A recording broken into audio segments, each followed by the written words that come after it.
Assalamualaikum warahmatullahi wabarakatuh. Perkenalkan, nama saya Salim. Saya dari Universitas Pamulang. Kali ini saya akan mempresentasikan tugas individual saya dengan tema manajemen hukum kepegawaian.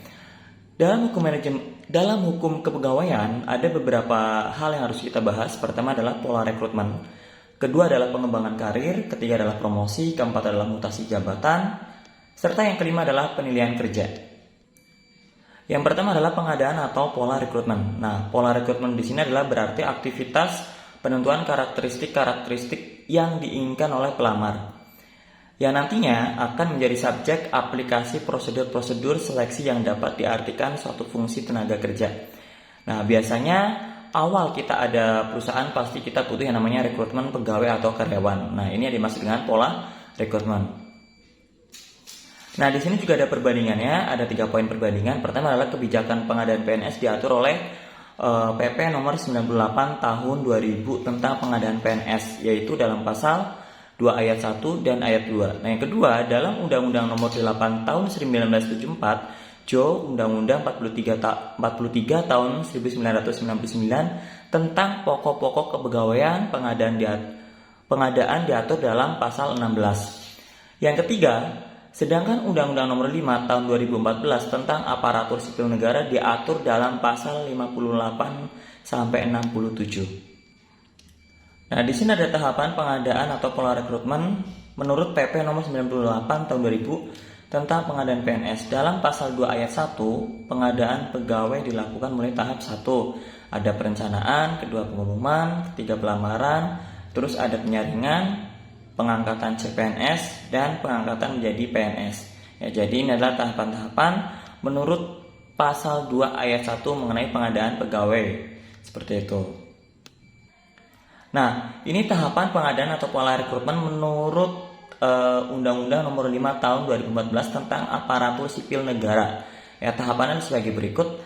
Pertama adalah perencanaan, kedua adalah pengumuman lowongan, ketiga adalah pelamaran, keempat itu seleksi, masih ada lagi langsung ke pengumuman hasil seleksi, masa percobaan, dan terakhir adalah pengangkatan menjadi PNS. Nah, kita lanjut untuk pembahasan yang kedua adalah pengembangan karir. Ya, menurut Hasibuan, suatu usaha untuk meningkatkan kemampuan teknis, teoritis, konseptual, dan moral karyawan sesuai dengan kebutuhan atau pekerjaan serta jabatan melalui pendidikan dan latihan. Jadi intinya adalah ketika karir kita pengen berkembang, otomatis kita bisa dilihat kurang lebih dari teknis, dari teoritisnya, dari konseptualnya, dan moral dari karyawan tersebut sesuai yang dibutuhkan oleh perusahaan atau enggak, seperti itu. Nah, di sini juga ada perbandingannya dalam Undang-Undang nomor 8 tahun 1974 JO, Undang-Undang 43 tahun 1999 tentang pokok-pokok kepegawaian hanya diatur mengenai pengembangan kompetensi atau pendidikan dan latihan dalam pasal 31. Pasal tersebut diatur oleh PP nomor 101 tahun 2000 tentang pendidikan dan pelatihan jabatan PNS.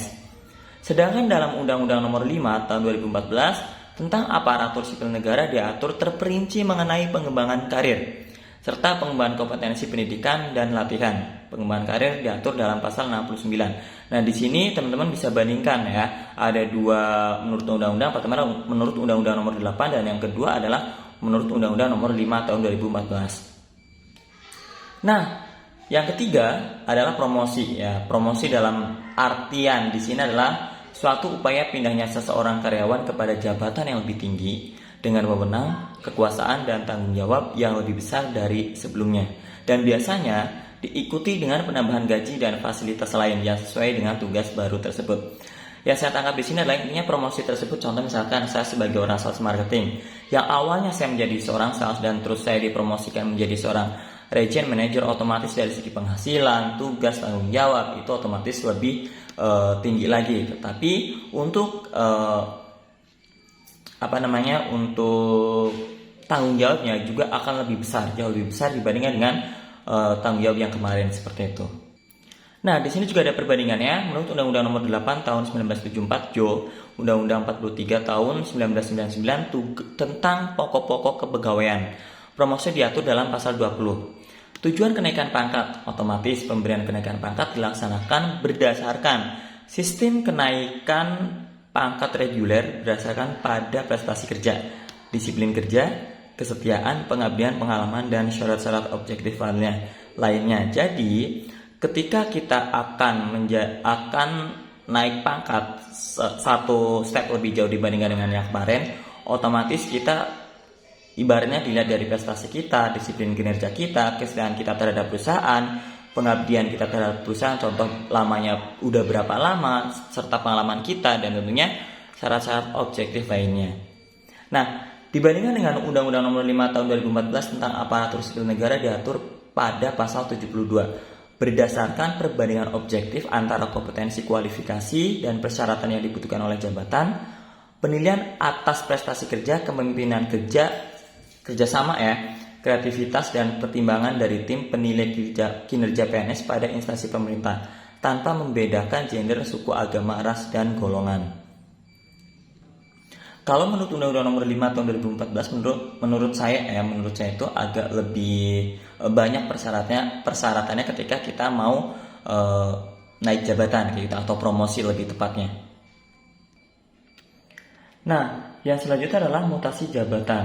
Nah, mutasi jabatan di sini artinya adalah pemindahan kinerja seseorang atau beberapa orang dalam lingkup organisasi yang masih sama dengan sebelumnya pada level atau jabatan yang masih tetap sama ke jabatan yang lebih rendah secara horizontal. Ini adalah di sini pemindahan jabatan. Contoh misalkan di dalam sebuah marketing atau dunia retail, kita ada tingkatan-tingkatannya. Contoh saya di downgrade dari trainer ke sales, atau ada yang di upgrade dari sales ke trainer. Itu biasanya dinamakan dengan mutasi jabatan.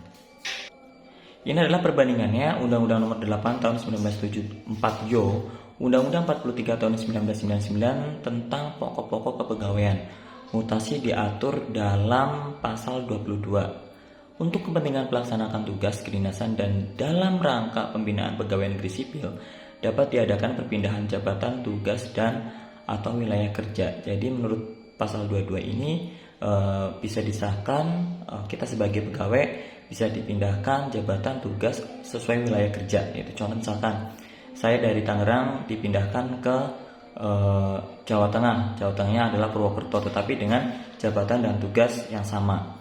Nah, yang kedua, menurut Undang-Undang Nomor 5 Tahun 2014 tentang Aparatur Sipil Negara diatur dalam pasal 73. Setiap pegawai negeri sipil atau PNS dalam dimutasi tugas dan atau lokasi dalam satu instansi pusat, antar instansi pusat, satu instansi daerah, antar instansi daerah, antar instansi pusat dan instansi daerah, dan perwakilan negara kesatuan Republik Indonesia di luar negeri.